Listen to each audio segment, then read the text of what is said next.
बिस्मिल्लाहिर्रहमानिर्रहीम। अस्सलाम वालेकुम। बायोलॉजी विद मोहम्मद उसामा के साथ आपका वेलकम हो गया। तो कुछ दिनों से वीडियो जो है वो काफ़ी अपलोड वगैरह नहीं हो रही थी, वो इसीलिए कि वेदर काफ़ी अपसेट चल रहा था और कुछ पर्सनल इश्यूज़ की वजह से जो है वो वीडियोस अपलोड नहीं हो रही थी। तो पेपर्स के हवाले की वजह से जो है ना कुछ लेक्चर जो है वो रोके हैं कि पहले जो है वो पेरेंट्स की अपलोड की है केमिस्ट्री और बायो की, और अभी जो है वो कुछ लॉन्ग क्वेश्चन जो है वो अपलोड करूँगा। आप लोगों को बताऊँगा भी कि ये लॉन्ग क्वेश्चन जो है इंपॉर्टेंट है पेपर पॉइंट ऑफ व्यू से और ये आ भी जाते हैं। ठीक है, तो पेजेस के जो है वो ऑलरेडी आप लोगों के साथ शेयर हो चुकी है, तो उसी के अकॉर्डिंग जो है वो हम लॉन्ग क्वेश्चन देखेंगे। तो अगर देखा जाए हमारे पास लास्ट टाइम जो पेजेस की टू सेम ये वही वाली है। तो अब इसमें हमारे पास जो है ये लॉन्ग क्वेश्चन मोस्ट इम्पॉर्टेंट है। ये 50% के चांसेस पे हमारे पास जो है वो आएगा, मतलब कि ना इतना ज़्यादा आता है और ना ही आएगा। अगर आ भी गया तो ये 50-50 पे चांसेस भी आएगा, मतलब रेयर चांस है कि ये वाला लॉन्ग क्वेश्चन जो है वो आ जाए। ठीक है, तो होम्योस्टेसिस इन ह्यूमन ये शॉर्ट क्वेश्चन के तौर पे आते हैं। Osmotic adjustment in plants. ठीक है, तो अब ये देखा जाए तो हमारे पास स्ट्रक्चर ऑफ किडनी जो है हमारे पास ये इम्पोर्टेंट लॉन्ग क्वेश्चन है। इसकी ज़्यादा चांसेस हैं कि ये लॉन्ग क्वेश्चन जो है आ जाए। अब इन केस अगर आप लोगों से पूछा जाए कि what is the structure of kidney, ठीक है, तो स्ट्रक्चर में सिर्फ आप लोगों ने यहाँ तक लिखना है, यहाँ तक। ये चीज़ आपने कतई नहीं लिखनी कि उन्होंने ये नहीं पूछा कि उसका फंक्शनल यूनिट भी बताएं। ठीक है, तो इस बात का ध्यान रखना है। अगर आप ओवर राइटिंग भी करेंगे तो आपको नंबर काट देगा, ज़्यादा नहीं मिलेंगे। ठीक है, अगर तो वहाँ पर क्वेश्चन आ जाए कि write down the structure of kidney and also right about the functional unit of nephron kidney. ठीक है, तो ये वाला जो लॉन्ग क्वेश्चन है तब कंप्लीट बनेगा। तो मज़े की बात यह है कि वो 5 नंबर का लॉन्ग क्वेश्चन आता है, तो इतना लेंथी लॉन्ग क्वेश्चन कोई भी नहीं देगा। ठीक है, तो इस डायग्राम को मज़ीद जो है वो बेहतर करें। अगर आ भी गया तो अच्छी सी डायग्राम के साथ आप लोग इसको बना सकें, सॉल्व कर सकें। ठीक है, नेक्स्ट जो है हमारे पास लास्ट टाइम जो हमारे पास लॉन्ग क्वेश्चन आया था वो ये वाला था कि फंक्शन ऑफ किडनी। ठीक है, तो ये इम्पोर्टेंट लॉन्ग क्वेश्चन है। और ये वाला भी ऑस्मो रेगुलेशन, बस। ठीक है, तो ज़्यादा से ज़्यादा इसमें से 50% जो है वो ये वाला आ जाएगा। तो मतलब कि डायलिसिस हो गई, पेरिटोनियल डायलिसिस हो गई, किडनी ट्रांसप्लांट हो गया, ये आप लोग लिखने में सबसे ज़्यादा माहिर होंगे। ठीक है, तो नेक्स्ट जो है हमारा पेयर जो है इसका साथ थर्ड वाले में से आप लोगों को लॉन्ग बता दूं, लास्ट टाइम जो लॉन्ग क्वेश्चन आया था वो ये वाला आया था। ठीक है, तो ये भी पेपर पॉइंट ऑफ व्यू से बहुत इंपॉर्टेंट लॉन्ग क्वेश्चन है। तो ये आप लोग सारा ही लिखेंगे यहाँ तक। ठीक है, विद इट्स डायग्राम। ठीक हो गया। नेक्स्ट जो है हमारे पास सेंट्रल नर्वस सिस्टम में अगर देखा जाए तो ब्रेन इतना बड़ा लॉन्ग क्वेश्चन है तो वो कभी भी नहीं आएगा। अगर आया भी कभी भी पेपर नहीं देगा, पेपर में पॉइंट ऑफ व्यू से नहीं आएगा कि आप सारा का सारा ब्रेन लिख दें जी, इतना बड़ा है और आप लोगों का टाइम भी मैनेज नहीं होना है। ठीक है, तो ब्रेन में आपको ये जो है सिर्फ और सिर्फ इसका थैलेमस फोर ब्रेन जो है वो सबसे इम्पोर्टेंट है। फोर ब्रेन इससे मोस्ट इम्पॉर्टेंट है, तो इसमें आप लोग सारा का सारा लिखेंगे 5 नंबर का अगर आ भी जाता है। ठीक है, तो अब नेक्स्ट जो है हमारे पास इसमें आ जाता है स्पाइनल कॉर्ड। स्पाइनल कॉर्ड जो है वो भी इम्पोर्टेंट है। ठीक है, तो स्पाइनल कॉर्ड में 4 नंबर का आ जाएगा, अगर आया भी तो 5 नंबर का भी आ जाए तो वेल एंड गुड। आप लोग जो है वो बहुत अच्छे तरीके से इसको हैंडल कीजिएगा, अच्छे तरीके से इसको लिखिएगा। तो पेरिफेरल नर्वस सिस्टम और सोमैटिक और ऑटोनॉमिक नर्वस सिस्टम जो है ये वाला नहीं आएगा, तो इतना इम्पोर्टेंट नहीं है। ठीक है, और रिसेप्टर्स इन ह्यूमन ये शॉर्ट क्वेश्चन के तौर पे आ जाते हैं। ठीक है, तो अब रिसेप्टर इन ह्यूमन या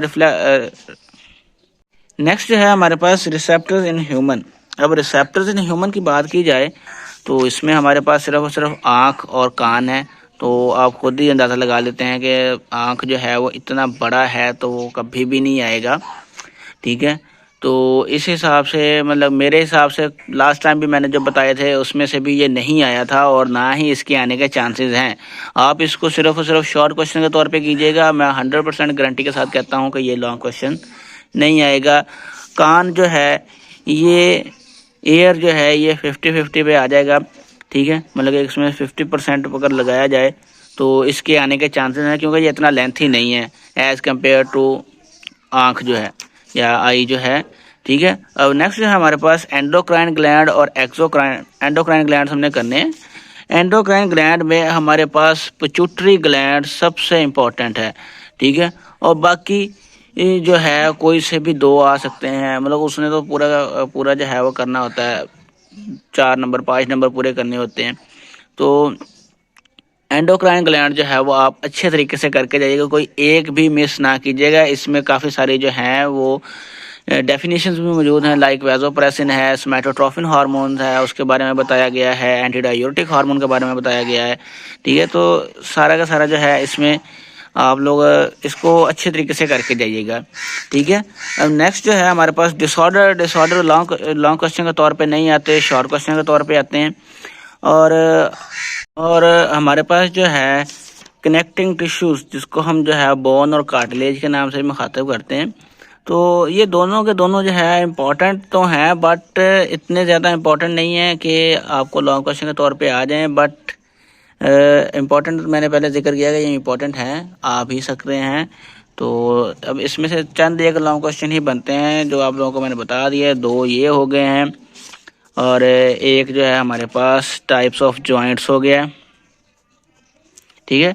तो ये टाइप्स ऑफ जॉइंट्स में देखा जाए तो ये मोस्ट इंपॉर्टेंट लॉन्ग क्वेश्चन है। लास्ट टाइम तो नहीं आया, लेकिन इस मरतबा जो है वो ज़्यादा से ज़्यादा आने के यही चांसेस हैं कि ये लॉन्ग क्वेश्चन आ जाए, ठीक है। तो लास्ट टाइम जो था वो हमारे पास लॉन्ग क्वेश्चन आया था डिसऑर्डर ऑफ स्केलेटल सिस्टम, ठीक है। तो ये वाला लॉन्ग क्वेश्चन आया था। तो अब इसमें कुछ लोग कहते हैं कि ये मसल मूवमेंट वाला भी लॉन्ग क्वेश्चन आ जाता है, लेकिन ये कभी भी नहीं आया। तो अब इसमें चंद डेफिनेशंस हैं जिसमें हमारे पास एंटागोनिस्ट है, एंटागोनिज्म है, एक्सटेंशन है, एक्सटेंशर है, फ्लेक्शन वगैरह जो है, ओरिजिन इंसर्शन वगैरह जो है, ये सारे के सारे शॉर्ट क्वेश्चन के तौर पे आते हैं। तो इसको एज अ शॉर्ट क्वेश्चन ही कीजिएगा। तो बाकी जो है हमारा 5वां चैप्टर अगर देखा जाए, जिसको हमारे रिप्रोडक्शन के नाम से मुखातिब करते हैं, तो कुछ लोग जो हैं मगर ज़्यादा से ज़्यादा यही पेयर जो है इस पेयरिंग स्कीम में सबसे मुश्किल है, ठीक है। तो 5वें में रिप्रोडक्शन में अगर देखा जाए तो काफ़ी सारे टफ या ऐसे मुश्किलात सामना पेश करना पड़ता है, जो स्टूडेंट जो है वो कहता है कि चलो आसानी वाले पेयर करते हैं। तो बहुत रेयर स्टूडेंट्स हैं जो इसको करते हैं। तो इसका जो पेयर है वो तीसरे के साथ है, कोऑर्डिनेशन है कंट्रोल के साथ। तो काफ़ी सारे स्टूडेंट्स हैं वो गड़बड़ करते हैं कि भाई हमने ये करना ही नहीं है, लेकिन फिर भी आप लोगों की आसानी के लिए कुछ लॉन्ग क्वेश्चन इसमें से बता देता हूँ कि जो लॉन्ग क्वेश्चन आ सकते हैं। तो ये तो हमारी कुछ टर्मिनोलॉजीज आ गई ना, कि fragmentation, budding, spore formation, parthenogenesis, vegetative propagation. Vegetative propagation जो है वो एक ये समझ लें कि 25% के करीब ये आएगा। 25 मैंने जिक्र किया है, तो मतलब ये इतना इम्पोर्टेंट नहीं है, ठीक है। तो जो 50-50 पे रखता हूँ तो वो आपको बता देता हूँ। एडवांटेजेस एंड डिसएडवांटेजेस ये जो है आ सकता है, ये 50% पे रखें कि ये 50% के तौर पे आ जाएगा, ठीक हो गया। Next long question most important तो नहीं कह सकता, क्योंकि इसकी जो लेंथ है वो काफ़ी ज़्यादा है, ठीक है। अब ये देखें राउंड अबाउट यहाँ तक आके एंड हो रहा है, तो तकरीबन 1 से 1.5 पेज बनता है। अगर आपको ये सारा का सारा लिखना पड़ गया तो आप लोग नहीं लिखेंगे। आप अगर बेशक दूसरे भी नहीं आते हुए आप लोग स्टूडेंट, इस लाइन में ऐसा होता है कि आप कहते हैं दफ़ा करो, छोड़ दो इसको, हमने नहीं करना। तो कुछ स्टूडेंट ऐसे करते हैं, ठीक है। तो अब इसमें हमारे पास कुछ टर्मिनोलॉजीज हैं, लाइक स्पोरोफाइटिक जनरेशन है, गैमेटोफाइटिक जनरेशन है। इन दोनों जनरेशन्स को हम नाम देते हैं अल्टरनेशन ऑफ जनरेशन का, ठीक है।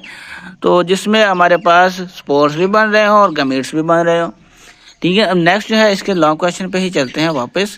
तो लॉन्ग क्वेश्चन इसको सेक्शंस में डिवाइड करके दे सकता है, ठीक है। मतलब कि 50% पे इसको भी रखें, ठीक हो गया। मगर सेक्शंस में इसको डिवाइड करेगा लाइक आप कैलेक्स के बारे में क्या जानते हैं, एंड्रोशियम हो गया, गाइनोशियम हो गया, या फर्दर आप जो पोलिनेशन, पोलन ट्यूब, पोलिनेशन का अमल जाए तो वो तो बाद में आता ना, मतलब कि पहला वर्ल हो गया, दूसरा वर्ल हो गया, तीसरा वर्ल हो गया, तो उसके बारे में आप क्या जानते हैं, या what do you know about fourth whorl of flower, ये वो कुछ इस तरह से घुमा के आप लोगों को लॉन्ग क्वेश्चन के तौर पर ये दे दे, तो मेरे हिसाब से ये 50% के तौर पे आ सकता है, लेकिन इतनी लेंथ होने की वजह से ये लॉन्ग क्वेश्चन कभी भी नहीं आता, पूरा कभी नहीं आएगा, सेक्शंस में डिवाइड कर देगा, ठीक है। पोलिनेशन एक टर्मिनोलॉजी है, एक डेफिनेशन है। डेवलपमेंट ऑफ सीड 20%, 25% पे रखें, 20% पे रख लें, ये नहीं आएगा, कभी भी नहीं आएगा। सीड फॉर्मेशन, स्पर्मेटोजेनेसिस और ओओजेनेसिस, ठीक है। गैमेटोजेनेसिस जो है ये लॉन्ग क्वेश्चन के तौर पे आता है।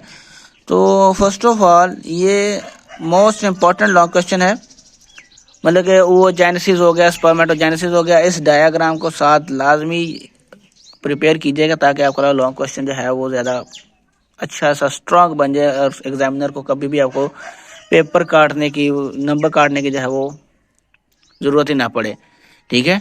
तो नेक्स्ट जो है ये फर्टिलाइजेशन, ठीक है।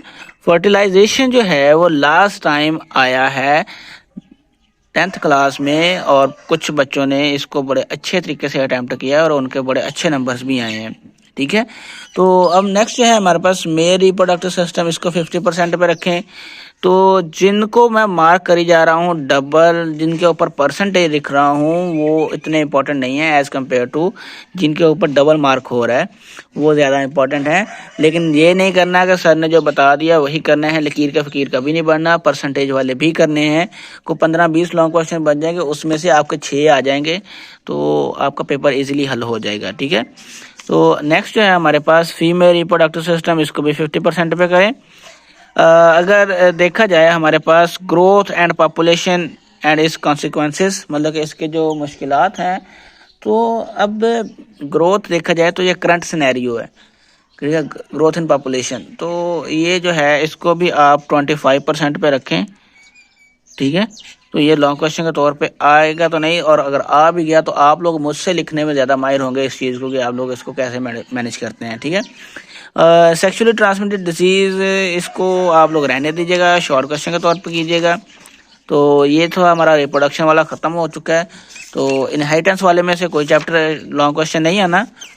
नेक्स्ट जो है 7th वाले में से भी कोई नहीं आना, मतलब कि इसमें से सारे के सारे शॉर्ट क्वेश्चन आने हैं, कोई नाइट्रोजन साइकिल नहीं, कोई कार्बन साइकिल नहीं। तो इसको ज़रा आसानी के साथ टेंशन फ्री होकर लॉन्ग शॉर्ट क्वेश्चन के तौर पे तैयार कीजिएगा, ठीक है। तो किसी की बात ना मानिएगा, ठीक है। तो नेक्स्ट जो है ये मोस्ट इम्पोर्टेंट क्वेश्चन आने वाले हैं इसमें से, ठीक है। तो अब ये देखा जाए scope and importance in biotechnology, ठीक है, इसको आप 25% पे ही रखें तो ज़्यादा अच्छा है कि ये कभी इतना आया नहीं है।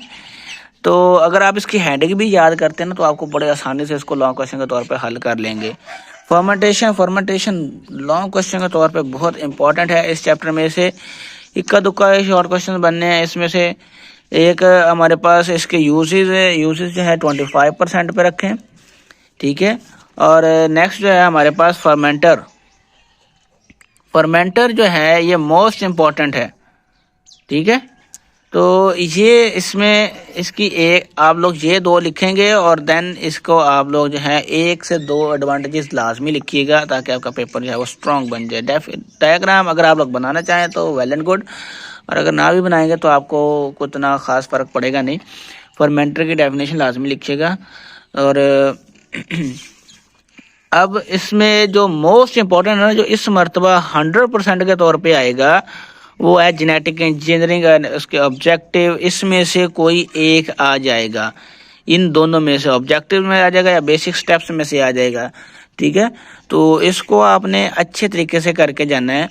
अचीवमेंट्स अगर देखी जाए तो आप लोग जो है इंसुलिन वगैरह कुछ लिख दिया, ग्रोथ हार्मोन, तो आप लोग बहुत अच्छे तरीके से लिख लेंगे इसको। तो इसको आप लोग जो है वो 25% पे रख लें तो इतना ख़ास जो है वो आएगा नहीं। सिंगल सेल प्रोटीन की बात की थी, कुछ बच्चे मुझसे पूछते हैं कि सर सिंगल सेल प्रोटीन, तो सिंगल सेल प्रोटीन कभी भी लॉन्ग क्वेश्चन के तौर पे नहीं आता। तो इस वजह से सिर्फ आप लोग जो है वो डेफिनेशन ही कीजिएगा और एक मरतबा मैं उन स्टूडेंट्स को भी कहता हूँ कि भाई आप लोग जो हैं इसको एक मरतबा रीड आउट लाजमी करके जाइएगा, कम से कम आपको ये पता हो कि इसमें से आना क्या है, क्या लिखा हुआ है। ठीक है, तो नेक्स्ट जो है हमारे पास लास्ट वन में अब हमारे पास इसकी ड्रग्स हैं, फार्माकोलॉजी हमने पढ़ना है। तो फार्माकोलॉजी में अगर देखा जाए तो हमारे पास मेडिसिनल ड्रग्स हैं, एडिक्टिव ड्रग्स आ जानी हैं। ठीक है, तो ये लॉन्ग क्वेश्चन के तौर पे, इसमें से लॉन्ग क्वेश्चन के तौर पे ये भी आ सकता है। ठीक है, और एडिक्टिव ड्रग्स ये मेजर इशू है हमारे पाकिस्तान का। एडिक्शन जो है हमारे पाकिस्तान में सबसे ज़्यादा हो रही है। बेशक हमारा मुल्क जो है वो इस्लामी है, लेकिन एडिक्शन सबसे ज़्यादा है। तो नेक्स्ट जो है हमारे पास इसके प्रॉब्लम्स। अब आप लोग जो है वो कमेंट्स में मुझे खुद बताएंगे कि आपके घर के करीब अगर कोई बंदा नशा करता है तो आप लोग उससे किस तरह मुखातिब करते हैं या क्या करते हैं। तो काइंडली जो है वो इस चीज़ को कमेंट में ज़्यादा जल्दी से जो है ना अच्छे तरीके से मेंशन कीजिएगा कि आप लोग उस बंदे को किस नाम से मुखातिब करते हैं। ठीक है, नेक्स्ट जो है हमारे पास एंटीबायोटिक्स की अगर बात की जाए तो ये जो है हमारे पास शॉर्ट क्वेश्चन है, बैक्टीरियोस्टेटिक और बैक्टीरियोसिडल। ठीक है, तो ये इसमें डिफरेंस आ सकता है। और इधर अगर देखा जाए तो हमारे पास broad spectrum and narrow spectrum है, बाकायदा मेंशन कर रहा हूँ, यहाँ पर लिखी हुई है ब्रॉड स्पेक्ट्रम और नैरो स्पेक्ट्रम। तो इसमें भी डिफरेंस आ सकता है शॉर्ट क्वेश्चन के तौर पर। और चंद एक हमारे पास जो हैं वो एंटीबायोटिक्स हैं, जिसमें हमारे पास फेलोस्पोरिन है, टेट्रासाइक्लिन है और सल्फा ड्रग्स जो हैं जिनको सल्फोनामाइड्स भी कहते हैं। ठीक है, ये इंपॉर्टेंट लॉन्ग क्वेश्चन है। और अगर देखा जाए वैक्सीन जो है इसको 50% पे रखें। तो ये जो थी आज के आपके इम्पोर्टेंट लॉन्ग क्वेश्चन जो डिस्कस किया हमने आज। ठीक है, होप आप लोगों को वीडियो अच्छी लगी। ठीक है, अगर अच्छे लगे तो पेपर में अगर आप लोगों को इस वीडियो से फ़ायदा हो तो काइंडली खुशी के साथ जो है वो इस चैनल को सब्सक्राइब कीजिएगा।